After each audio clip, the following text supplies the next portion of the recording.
I stared at the birthday cake on my kitchen counter, 30 candles flickering in the dim light of my apartment. Each flame cast dancing shadows on the white frosting, but something was wrong. Terribly wrong. Every candle was there, every single one, except there was no name written on top. My hands shook as I held the phone, my sister Aylin's voicemail still echoing in my ears. Elif, we need to talk. About your birthday party. About everything. That was 3 hours ago. 3 hours of silence from my family. 3 hours of my calls going straight to voicemail. 3 hours of understanding that something fundamental had shifted in my world, and I was the last person to know about it. I'm Elif Kaya. I'm 30 years old today. And for the first time in my life, I spent my birthday completely alone. Not by choice. You know that feeling when you walk into a room and everyone stops talking? When you can feel the weight of secrets pressing down on your chest like a stone? That's been my entire week.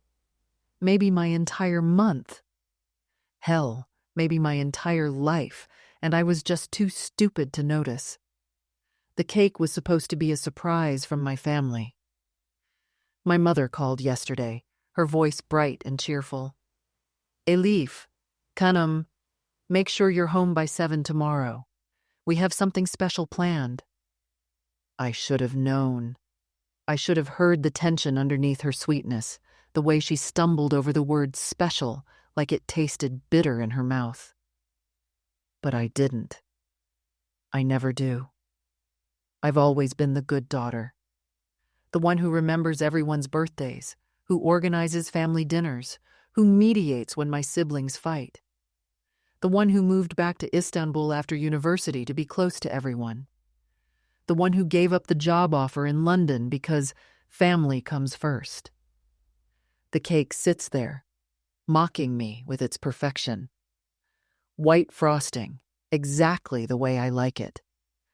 30 candles, not 29 or 31. Someone counted. Someone cared enough to get the details right, but no name. Like I don't exist. Like I never existed. I picked up my phone again, scrolling through the family group chat. The last message was from me, 2 days ago. Can't wait to see everyone for my birthday. Love you all. 17 people in that chat. My parents, my 3 siblings, their spouses, my cousins. 17 people who used to include me in everything. 0 responses. When did I become invisible to the people who were supposed to love me most? I walked to the living room, where family photos covered every surface. There's me at Aylin's wedding, arms wrapped around her shoulders. Me holding my nephew Kerem the day he was born. Me and my brother Murat at his graduation, both of us grinning like idiots. Happy families. Or at least, that's what I thought we were. My reflection caught in the black window, and for a moment, I didn't recognize myself. When did I start looking so tired? When did the lines around my eyes get so deep? When did I start looking like someone who was holding on too tight to something that was already gone? The apartment felt smaller suddenly, like the walls were closing in. I bought this place 2 years ago, close enough to my parents' house that I could walk there in 15 minutes, close enough to help with whatever they needed, close enough to be part of the family, too close to escape when everything fell apart. My phone buzzed. A text from an unknown number. The cake was delivered as requested. Hope everything is satisfactory. I stared at the message, my heart pounding. Someone had ordered this cake. Someone had given my address. Someone had arranged for it to be delivered on my birthday. But who? And why wasn't my name on it? The candles were burning lower now, wax beginning to drip onto the white frosting. In a few minutes, they'd burn out completely, and I'd be left in darkness. Just like I'd been left in darkness about everything else. Let me tell you about the Kaya family, so you understand what I thought I was losing. We weren't rich, but we were solid. Middle-class Istanbul family with deep roots and deeper traditions. My father, Hassan, worked as an accountant for 35 years. My mother, Nermeen, taught elementary school until she retired. 3 children, Murat, the eldest, and the golden boy, Aylin, the middle child and family diplomat, and me, the baby who tried too hard to make everyone proud. We lived in Kadıköy, in a 4-story building my grandfather bought in the 70s. My parents on the 2nd floor, various relatives scattered throughout the others. Sunday dinners were sacred. Everyone came. Wives, husbands, children, cousins. The dining table stretched across 2 rooms, and my mother would cook for hours. I was the family organizer, the one who remembered birthdays and anniversaries, who coordinated holiday plans, who kept everyone connected. When Aylin was going through her divorce 3 years ago, I spent every evening at her apartment, holding her while she cried. When Murat's business was struggling, I lent him 15,000 lira without asking for a contract. Family first. Always family first. That's what I believed anyway. The first crack in my perfect family picture appeared 2 months ago, though I didn't see it then. My mother was acting strange during our weekly coffee date. Nervous. She kept checking her phone, kept glancing at the door like she was expecting someone. "Anne, are you okay?" I asked. She smiled, but it didn't reach her eyes. "Of course, Khanum. Just tired." "You've been tired a lot lately." "It's nothing. Don't worry about your old mother." But there was something in her voice, a distance I'd never heard before. Then there was the incident with my cousin Zara's wedding invitation. I found out about it on Instagram.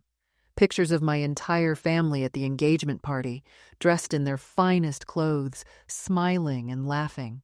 My Aunt Gul's caption read, "So wonderful to have almost everyone here." Almost everyone. I called my mother immediately. "Anne, why wasn't I invited to Zara's engagement?" A long pause. "Oh, Elif, there must have been a mistake. Gul probably forgot to send your invitation." "She forgot?" "You know how scattered she is. I'll talk to her." But she never did. And 2 weeks later, when I asked about the wedding invitation, my mother changed the subject so quickly I got whiplash. Looking back now, the signs were everywhere. Family dinners that got canceled at the last minute. Group chats that went quiet when I joined. Phone calls that ended abruptly when I walked into a room. But I explained it all away. Everyone was busy. Everyone had their own problems. I was being paranoid. The second crack came 3 weeks ago. I went to visit my parents unannounced, something I'd done hundreds of times before. I used my key, called out merhaba as I walked in. Silence from the living room. Then rapid, hushed voices. I found them sitting around the coffee table with Murat and his wife Celine. Papers spread everywhere. Official-looking documents. They looked up at me like I was a burglar. "Elif!" My father's voice was too bright, too surprised. "What are you doing here?" "I brought you those books you wanted." "What's all this?" My mother started gathering the papers quickly. "Just some boring financial things. Nothing interesting." "Financial things?" "Insurance papers," Murat said, not meeting my eyes. "For Baba's retirement." But I caught a glimpse of letterhead before my mother shoved the documents into a folder. It wasn't insurance. It was a law firm's logo. Coat and Associates. Why would my family need a lawyer? "Is everything okay?" I asked. "Everything's fine," Celine said, speaking for the first time. "Just planning ahead." The way she said it made my skin crawl, like she knew something I didn't. Like they all knew something I didn't. I should have pushed harder. I should have demanded answers right then and there. Instead, I smiled and pretended everything was normal. Because that's what good daughters do, right? They don't make waves. They don't ask uncomfortable questions. They just keep hoping that love will be enough to hold everything together. The third crack was the phone call I overheard last week. I was at my parents' house, helping my mother with dinner, when her phone rang in the next room. "Yes, it's all arranged," I heard her say. "She doesn't know anything." My blood turned cold. No, she won't cause problems. Elif's not like that. She'll understand eventually. I dropped the knife I was holding. It clattered against the cutting board. "Who are you talking to, Anne?" I called out. "Just Aylin, Canham, about the birthday plans." But when I looked at her phone later, there was no call to Aylin in the recent history. So who was she talking to? And what was it that I was supposed to understand? The truth came in an envelope slipped under my door at 6:47 a.m. on a Tuesday morning, 4 days before my birthday. I was still in my pajamas, stumbling toward the kitchen for coffee, when I saw it. Thick, cream-colored paper. Official. The kind that changes your life in the worst possible way. The letterhead read, "Coach and Associates, Legal Services." My hands were shaking before I even opened it. "Dear Ms. Elif Kaya," it began. "We are writing to inform you that your presence is required at our offices on Friday, July 18th, at 2 p.m., regarding the estate planning matters of Hassan and Nermin Kaya, your parents." Estate planning. My parents were 58 and 56 years old. They were healthy. They were planning my birthday party. Why the hell were they doing estate planning? I read further. "Please be advised that significant changes have been made to the will and testament dated March 15th, 2024. Your attendance is mandatory, as these changes directly affect your inheritance rights." Inheritance rights. The coffee mug slipped from my hands and shattered on the kitchen floor. Brown liquid spread across the white tiles like spilled blood. Changes to the will. Changes that affected me. Changes made in March, 4 months ago, while I was planning Aylin's baby shower and helping Murat with his business loan applications, while I was being the perfect daughter, while I was being played for a fool. I called my father immediately. It went to voicemail. I called my mother. Same thing. I called Murat. "The number you have dialed is not available." Aylin's phone was turned off completely. They'd cut me off. All of them. The day the legal notice arrived. That's when I understood.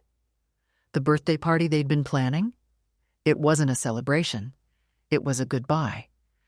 They were going to break whatever news they needed to break, and then... What? Expect me to smile and eat cake?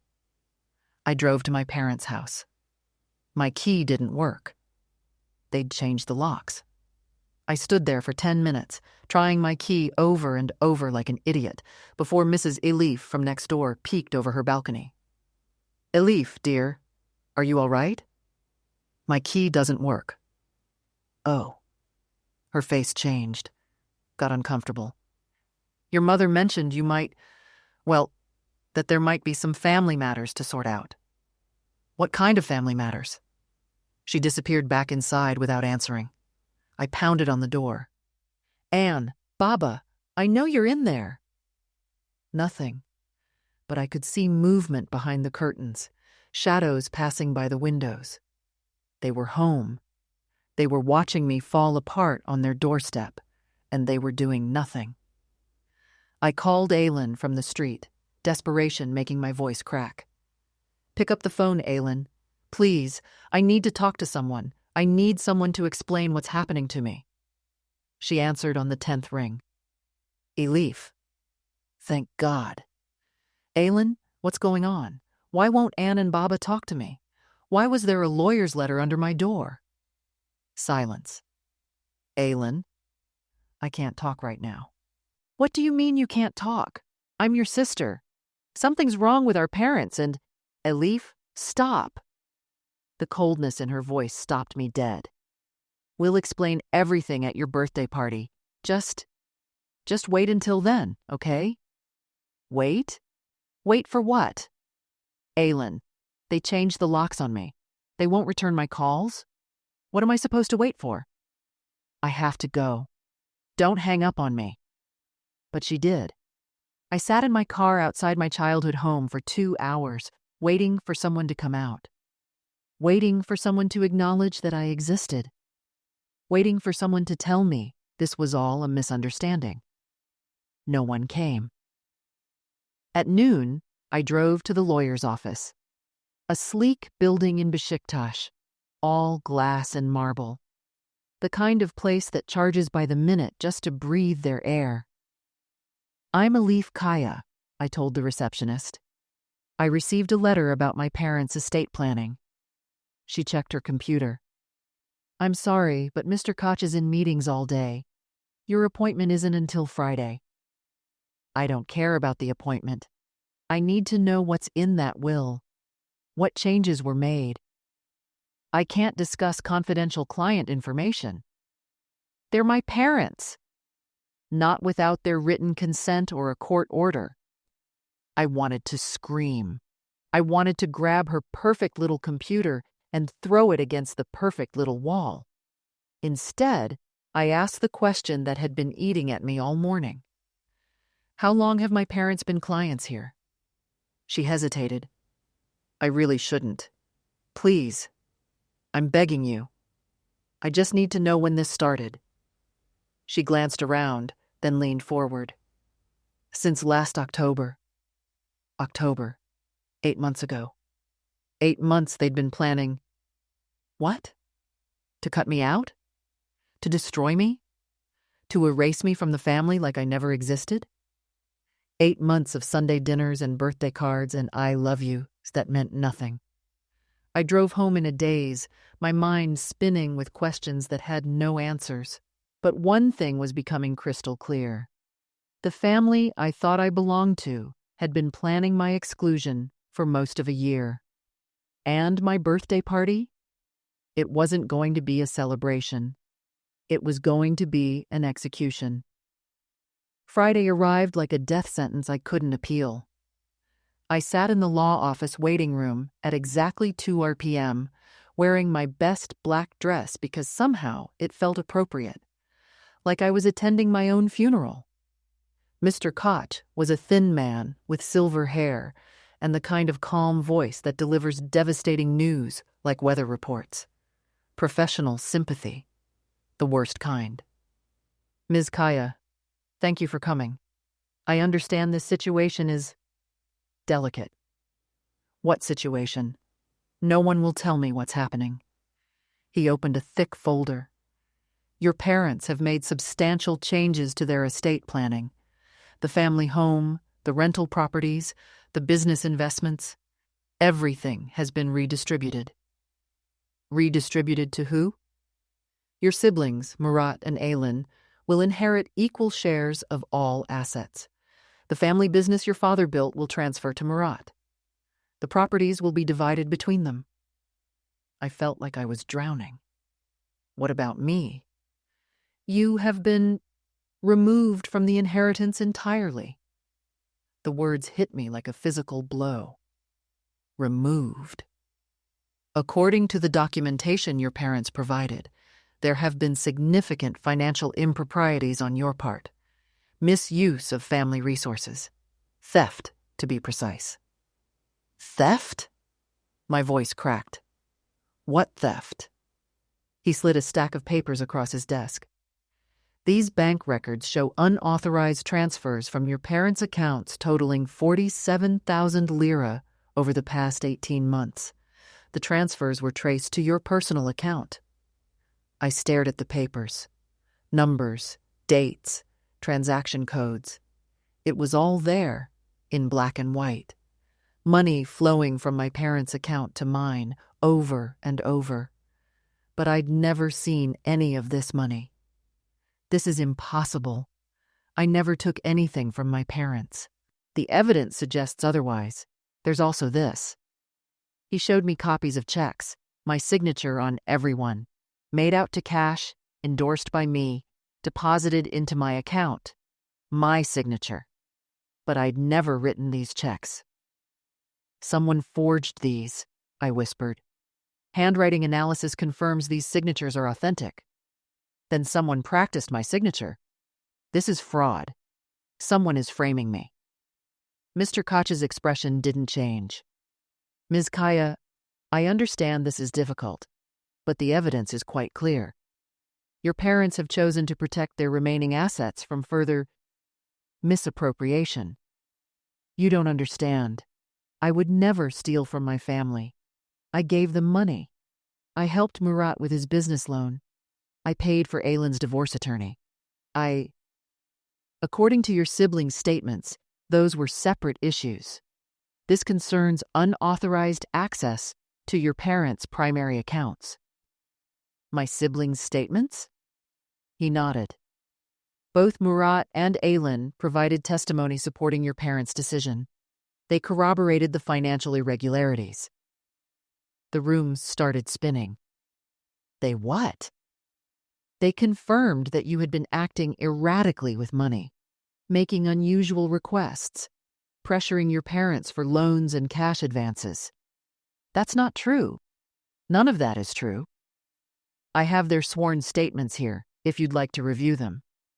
He handed me 2 more documents. Murat's statement, typed and signed, describing how I'd become financially desperate and had been manipulating our elderly parents for months. Aylin's statement painted me as unstable, claiming I'd threatened to destroy the family if I didn't get money. I was reading my own character assassination, written by the people I loved most in the world. This is insane, I said. Why would they lie about me? Ms. Kaya, I'm not here to judge family dynamics. I'm here to execute legal documents. Your parents have made their decision based on the information available to them. What information? These lies? These forged checks? The checks are not forged. The handwriting analysis was conducted by a certified expert. I stood up, the chair scraping against the floor. I want copies of everything, all of it. The bank records, the statements, the handwriting analysis, everything. That can be arranged. And I want the name of this handwriting expert. I'll have my assistant prepare a complete file for you. I grabbed my purse, hands shaking. This isn't over. Ms. Kaya, if I may offer some advice? Family disputes of this nature rarely end well for anyone involved. Perhaps it would be better to accept the situation and focus on rebuilding your relationship with your parents on different terms. Different terms? They've accused me of stealing from them. They've cut me out of their will based on lies. What different terms could there possibly be? He folded his hands. Sometimes families need space to heal. Heal from what? From the lies they told about me? But even as I said it, doubt was creeping in. The signatures looked real. The bank records were detailed, specific. The testimonies from Murat and Aylin were thorough, consistent. What if I was wrong? What if there was something I didn't remember? Some explanation I couldn't see? What if I really had done something terrible and I was too broken to remember it? I walked out of that office feeling like my entire identity had been shredded and scattered in the wind. The people I trusted most had either betrayed me completely or I was losing my mind. And I honestly didn't know which possibility terrified me more. 2 days later, my phone rang at 6 a.m. Aylin's name on the screen. For a split second, my heart leaped. Maybe she was calling to explain. Maybe this was all some horrible mistake. Aylin?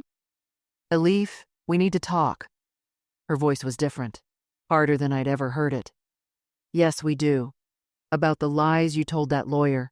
about the statements you signed, about meet me at Cafe Luna in Kadakoi. 1 hour. She hung up before I could respond. I threw on jeans and a sweater, my hands still shaking from rage and confusion. Cafe Luna was our place, where we'd spent countless afternoons talking about everything. Her divorce, my job stress, family drama that seemed insignificant compared to this nuclear bomb. She was already there when I arrived, sitting in our usual corner booth, staring into a cup of Turkish coffee like it held answers. Aylin. I slid into the seat across from her. Please tell me you're here to explain why you lied about me. She looked up. Her eyes were red, but not from crying. From exhaustion. From something deeper. I didn't lie. What? I didn't lie, Elif. Everything I told them was true. The words hit me like ice water. How can you say that? You know I never stole anything from our parents. Do I? Yes, you're my sister. You know me better than anyone. She leaned back, studying me like I was a stranger. Do you remember last Christmas, when you asked Baba for money for your car repairs? Of course. 5,000 lira. I paid him back in February. You asked him for 5,000, but you took 8. What are you talking about? The bank records show 8,000 lira withdrawn from his account the day after Christmas, 3,000 more than you claimed you needed. I stared at her. That's impossible. Is it? Do you remember asking me for money in March for your emergency dental work? I never had dental work. But you took the money. 1,500 lira. I have the bank transfer receipt. My head was spinning. Aylin, I never asked you for money for dental work. I would remember that. Would you? Because you seemed pretty desperate when you called me. You were crying. You said if I didn't help you, you'd have to do something drastic. I never said that. You did. Murat was there. We have it on voicemail. She pulled out her phone, scrolled through her saved messages, and hit play. My voice filled the small cafe space. Aylin, please, I need your help. I need 1,500 lira for dental work, and if you can't help me, I don't know what I'm going to do. I might have to take it from somewhere else. I listened to myself, my own voice, saying words I had no memory of speaking. I don't remember making that call. It was March 15th, a Tuesday. You called me at 9:30 p.m. March 15th. The same day the will was changed. Aylin, I swear to you, I don't remember any of this. She leaned forward, and for a moment, I saw a flicker of the sister I thought I knew. Elif, are you using something? Using what? Pills. Alcohol. Something that might affect your memory. No, God, no, I barely drink wine with dinner. Then explain this. She pulled out a folder. More bank records. More transfers. More evidence of a version of myself I didn't recognize. Look at the patterns. Small amounts at first, then larger ones. Always when you're stressed about money. Always with some excuse. Car repairs, medical bills, emergency apartment costs. I scanned the papers. Dozens of transactions over 18 months. Always from family accounts. Always to mine. Always with my authorization.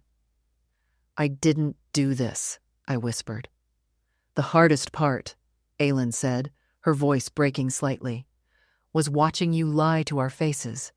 At Sunday dinners, asking how everyone was doing financially, pretending to be concerned about Baba's retirement savings while you were stealing from him. I wasn't pretending. I am concerned. You stole 47,000 lira from our parents, Elif. 47,000 lira from people who worked their entire lives for that money. I didn't. People in the cafe were starting to stare. Aylin glanced around, then leaned closer. Then where did the money go? Your bank account shows all these deposits, but your lifestyle hasn't changed. You're still in the same apartment, driving the same car, wearing the same clothes. So where is it? I don't know. You don't know? I don't know because I didn't take it. Show me your bank statements. What? Your bank statements. If you didn't spend the money, it should still be there, right? I pulled out my phone, logged into my banking app with trembling fingers. My checking account showed my usual balance, around 3,000 lira. Nothing unusual. Check your savings account. I clicked over to savings. The balance made my stomach drop. 63,000 lira. How? I stared at the number. This isn't right. I had maybe 5,000 in savings. When did you last check your account? I don't know. A few weeks ago? Elif, look at the transaction history. I scrolled through months of deposits. All the amounts from the lawyer's evidence. All traced back to my family's accounts. All real. I don't understand what's happening to me, I whispered. Aylin's expression softened for just a moment. I think you need help. Professional help. You think I'm crazy. I think you're sick. I think something's wrong with your mind and you're taking money without remembering it. Maybe it's stress. Maybe it's some kind of breakdown, but I'm not having a breakdown. Then explain this. She slapped the bank records on the table. Explain how your signature is on dozens of unauthorized transactions. Explain how you have 60,000 lira you claim you didn't steal. I couldn't. There was no explanation that made sense. Either I was a thief who'd blocked out months of criminal behavior, or someone was orchestrating the most elaborate frame job in history. The birthday party, I said suddenly. What? My birthday party. Are you still planning it? Aylin looked away. There is no party, Elif. What? We canceled it. After we found out about the money. We can't celebrate with you right now. The last piece of my world crumbled. So, the cake? What cake? I told her about the nameless birthday cake that had been delivered to my apartment. She listened with growing concern. Elif, no one in our family ordered you a cake. I spent the next 3 days in a fog, replaying every conversation with Aylin, every bank record, every piece of evidence that painted me as a thief and a liar. The nameless cake sat on my counter, candles long since burned out, frosting beginning to crack, a monument to my confusion. Thursday morning, my doorbell rang. When I looked through the peephole, my heart stopped. Murat stood there with 2 men in dark suits. I opened the door with the chain still attached. What do you want? Elif, we need to come in. Who are they? Private investigators. They need to ask you some questions. About what? About the money. I closed the door, undid the chain with shaking hands, and let them in. The investigators looked like they'd stepped out of a police procedural. Serious faces, notepads, the kind of presence that made guilty people confess to crimes they didn't commit. Ms. Kaya, the taller one said, I'm Detective Özkan. This is Detective Yilmaz. We're working with your family to understand the scope of the financial irregularities. You're not real detectives. You're correct. We're private investigators hired by your parents' attorney. We specialize in financial fraud cases. Murat sat heavily on my couch, looking older than I'd ever seen him. Elif, they found more. More what? More transfers. Going back 3 years. The lawyer only showed you 18 months' worth, but it goes back further. Detective Özkan opened his briefcase. We've traced approximately 97,000 lira in unauthorized transactions from various family accounts to yours over the past 3 years. 97,000 lira. I sat down before my legs gave out. That's not possible. The pattern is consistent, Detective Yilmaz said. Small amounts initially, growing larger over time. Classic financial abuse behavior. Financial abuse? When a family member systematically exploits older relatives for money, often the victims don't realize the extent of the theft until years later. I didn't abuse anyone. Ms. Kaya, we have security footage. Everything stopped. What? Detective Özkan pulled out a tablet, queued up a video. This is from the Garanti Bank branch in Karaköy, March 22nd of this year. The screen showed grainy security footage of someone at an ATM, someone wearing a black coat and sunglasses, but when they turned toward the camera, it was me. I've never been to that bank branch. The transaction shows a withdrawal of 5,000 lira from your father's account using his card. I don't have my father's card. The card was reported missing 2 days later. Your father assumed he'd misplaced it. I watched myself on the screen, efficiently operating an ATM I'd never seen before, withdrawing money from an account I didn't have access to. This is impossible. I wasn't there. There's more. Another video. Different bank, different date. Same person in the black coat. Same face that looked exactly like mine. June 15th, Yapı Kredi Bank in Beşiktaş. Another withdrawal from your mother's account. I was at work on June 15th, I can prove it. What time do you get off work? 5:30. This transaction occurred at 6:15 p.m. 45 minutes. Enough time to drive from my office to the bank. Murat spoke for the first time since they'd arrived. Elif, the videos don't lie. Then someone who looks like me is doing this. Someone who has access to our parents' bank cards? Someone who knows their PIN numbers? Someone who can perfectly forge your signature? Detective Yilmaz leaned forward. Ms. Kaya, in 30 years of investigating financial fraud, I've never seen a case where someone successfully impersonated a family member to this extent. The simplest explanation is usually the correct one. The simplest explanation is that I'm a thief who doesn't remember being a thief. The simplest explanation is that you're a thief who's pretending not to remember. The words hung in the air like a death sentence. Murat rubbed his face with both hands. Elif, I want to believe you. But the evidence... What evidence would convince you I'm innocent? I don't know. Maybe if you could explain where all the money went. Maybe if you took a polygraph test. Maybe if you agreed to see a psychiatrist. You want me to take a polygraph? If you're innocent, you'll pass. I looked at the 3 men sitting in my living room, all watching me like I was a wild animal that might attack at any moment. These were people who were supposed to love me, supposed to believe in me. Instead, they'd hired investigators to build a case against me. Get out, I said quietly. Elif, get out of my apartment. All of you. Detective Özkan stood. Ms. Kaya, we're trying to resolve this quietly, within the family. But if the thefts continue, your parents will have no choice but to file criminal charges. Criminal charges? 97,000 lira is felony-level financial abuse in Turkey. You could be looking at significant prison time.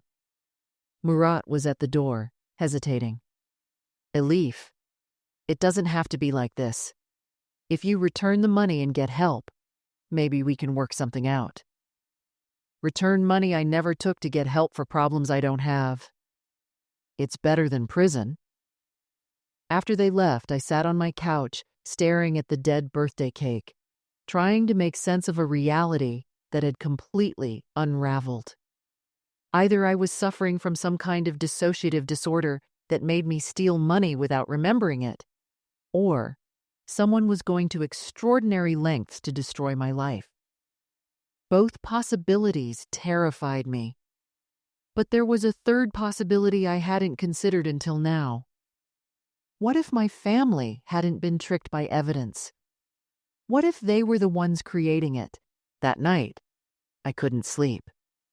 I kept staring at the ceiling, replaying every conversation, every piece of evidence, every moment where I'd felt like a stranger in my own life. At 3 a.m., I gave up on sleep and walked to my kitchen. The birthday cake sat there like an accusation. 30 candles, perfect frosting, no name. Someone had ordered this cake. Someone who knew my address, knew my birthday, but didn't want to put my name on it. Like I was already being erased. I picked up the delivery receipt that was still crumpled on my counter. Delivered as requested. But there was a phone number at the bottom. The bakery's number. At 9 a.m., I called. Merhaba, Tatlı Dünyası Bakery. Hi, I received a cake from you 2 days ago. I wanted to ask about who placed the order. What's the address? I gave her my address. Ah, yes, that order. Very specific instructions. No name on the cake. 30 candles. Delivery on July 19th. Who placed the order? Let me check. It was paid for by Aylin Kaya. She said it was a surprise for her sister, but the sister was, how did she put it, going through a difficult time and might not want her name on the cake. The phone slipped from my hand. Aylin had ordered the cake. Aylin, who claimed there was no birthday party. Aylin, who said the family had canceled everything. Why would she send me a nameless cake and then lie about it? Unless. I grabbed my laptop and started searching. Tatlı Dünyası Bakery plus security cameras. Their website showed photos of their storefront. No visible security cameras outside. But the building next door was a bank. Banks have security cameras. I threw on clothes and drove to Kadıköy, parking across from the bakery. Sure enough, the Akbank branch next door had cameras pointed at the street, covering the bakery's entrance. I walked into the bank. Excuse me, I need to speak to someone about your security footage. The teller looked confused. Are you police? No, but I think someone used your footage to frame me for a crime. I just need to see who went into the bakery next door on Tuesday morning. Ma'am, we can't show security footage to customers. Please. My family thinks I'm stealing from them. I think someone is impersonating me, and your cameras might have caught them.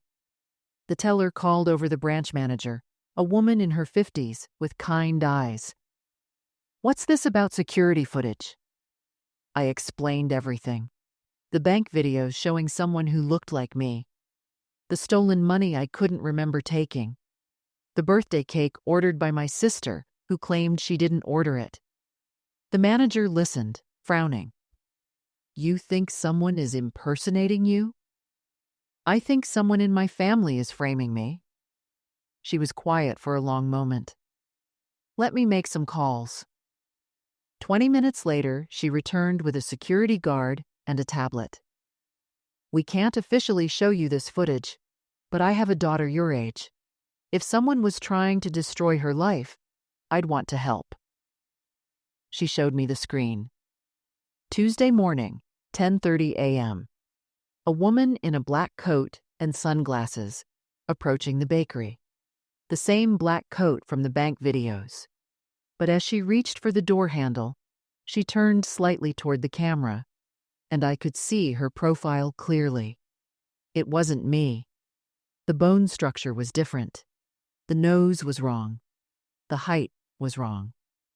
That's not me, I whispered. Are you sure? I'm positive. Look at the nose, the chin. This person looks like me from a distance, but up close. The manager enhanced the image. You're right. The facial structure is different. Can you see who it is? She zoomed in more. The woman was pulling off her sunglasses as she entered the bakery, and for one frame, her full face was visible. I gasped. It was Selin, Murat's wife. Selin, who barely spoke to me at family dinners. Selin, who always seemed to be watching me with calculating eyes. Selin, who looked enough like me that from behind, in a coat and sunglasses, someone might mistake us. "Do you know this person?" the manager asked. "It's my brother's wife."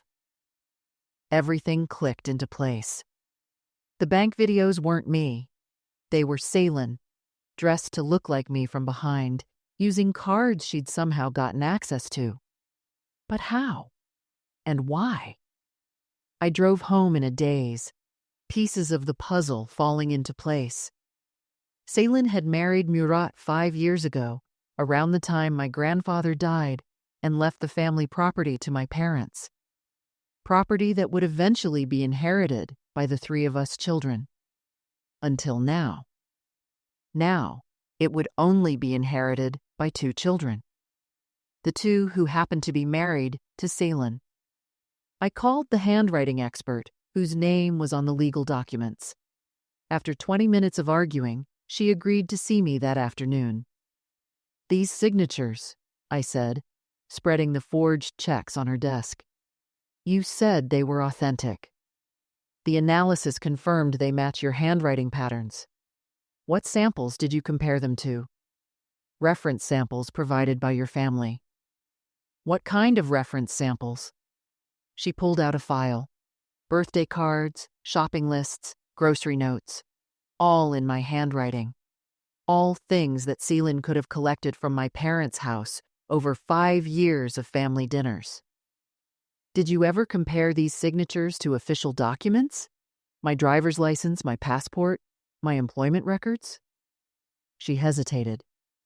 "The family said those wouldn't be necessary. They provided sufficient samples for comparison." "But you never independently verified my actual signature." "That wasn't part of the scope of work requested." I pulled out my driver's license and passport. "Compare these to your forged samples." She spent 10 minutes with a magnifying glass and measuring tools. "These don't match," she said finally. "What?"